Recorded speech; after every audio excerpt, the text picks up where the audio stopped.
Hey guys, welcome to my Black-White Tokens deck tech. This is the post-bannings after Treasure Cruise and Birthing Pod and Dig Through Time were banned in Modern. And yeah, this is my a few of the cards in the deck were definitely geared toward that metagame, and I still haven't switched them yet. And I'll probably give you guys like a deck update in the future after I go to a few FNMs and a few tournaments here in Atlanta. Giving you an update on what cards I would change and keep. But so yeah, let's start with the token makers. So we have your 4 Lingering Souls. You have your 4 Spectral Processions, and you have your 4 Raising Alarm. You know, classic token package, instant speed, great value, you know what I mean? So yep, that's the token makers, pretty self-explanatory. Let's move those out the way.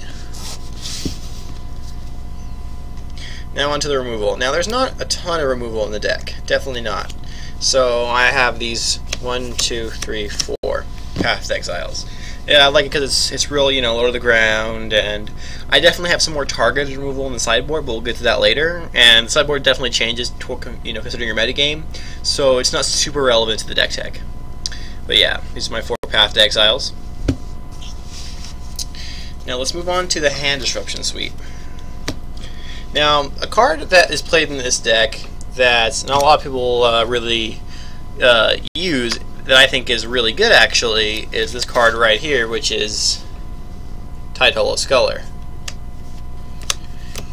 Now, he's a 2-mana 2/2, you know, 1 black, 1 white, and he looks at your opponent's hand, you exile a card under him, you know, when he dies, you get the card back.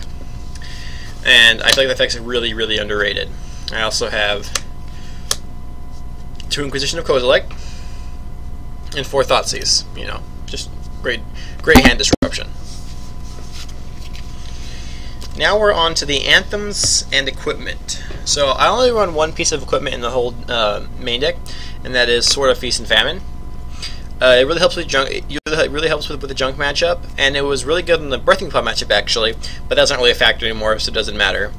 And yeah, 3 Zealous Persecution, because this card is just nuts. I should probably run a 4th, but we're just not currently.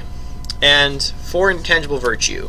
Now for a while there, I wasn't really running Intangible Virtue, but it just is such a powerhouse card when you need it.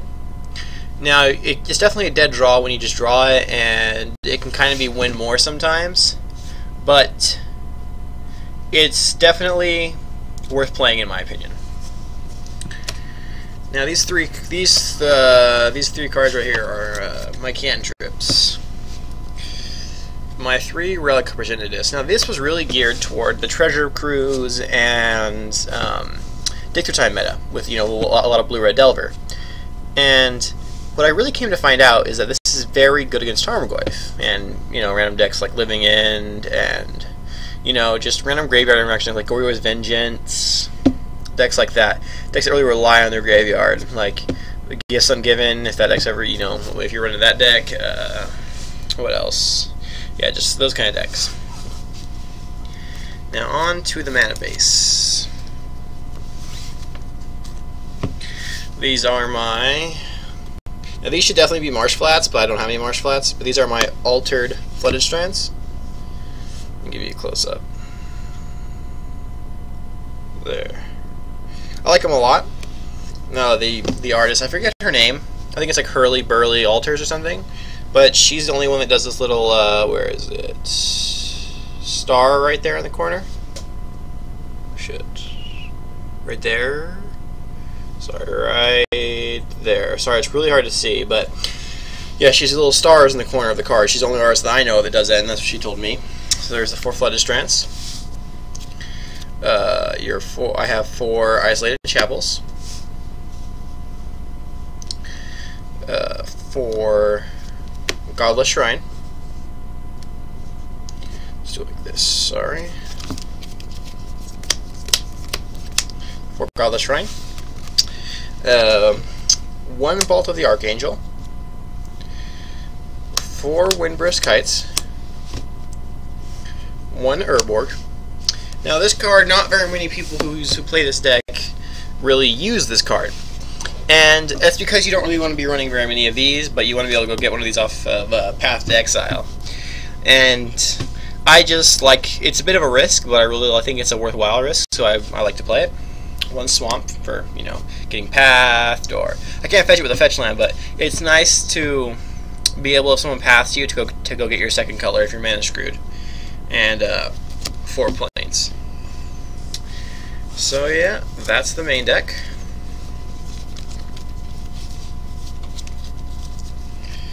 Onto the sideboard. Now this sideboard, it was definitely, like I said, this deck was definitely for the Treasure Cruise and Birthing Pod meta. And now that that's gone, the sideboard's definitely going to change. But for now, what it is right now, for the next few Uthanims I'm going to go to, it is 1 Duress, 2 Dark Blasts. Now this card, I love this card. It's really fun to play with.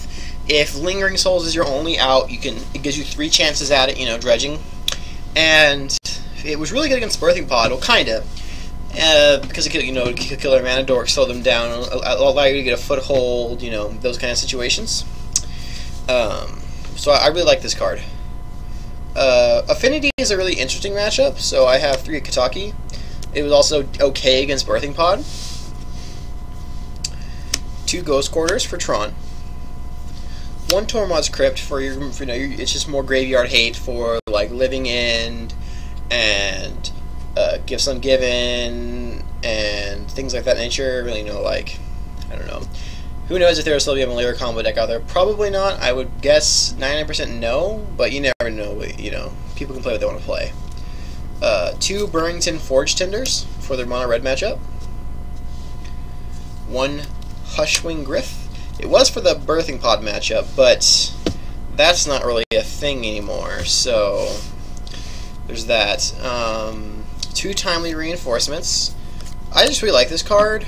They're tokens, so they synergize with, well, if you have no creatures, obviously. They synergize with the Intangible Virtues, and they're good against mono red. You know, 6 life is a lot of life against mono red. That's a lot of life.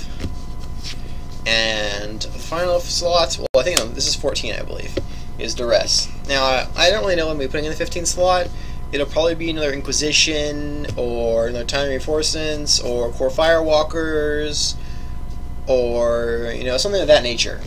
I'm not totally decided yet, but yeah, that was my Black-White Tokens deck for Modern. See you guys later.